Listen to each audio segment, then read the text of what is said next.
What is a P/E ratio? The price-to-earnings ratio is one of the most widely used tools by which investors and analysts determine a stock's valuation. The basic principle of the market is to buy low and sell high.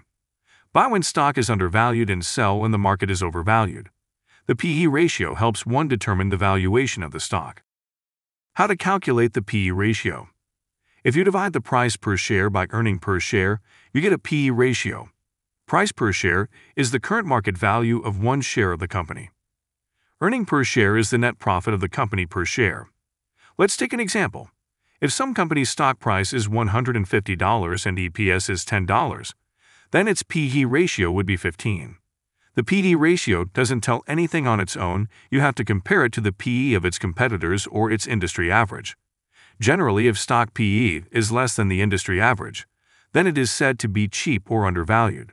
And if it is higher than the industry average, then it is said to be expensive or overvalued. Limitations of P/E ratio. Although this ratio is one of the most common valuation measurements, it should not be the only measurement to value a stock. Some investors may interpret the same ratio differently. There are other reasons also behind the high or low P/E ratio of the stock.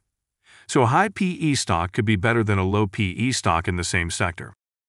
Let's say Company A and Company B are from the same sector, and P/E ratio of Company A is 10, whereas Company B has a P/E of 15.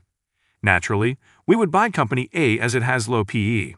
But if revenue growth in Company A is 5% and revenue growth in Company B is 50%, then investors may want to buy the Company B, even though it has high P/E, expecting to grow its revenue at a higher pace.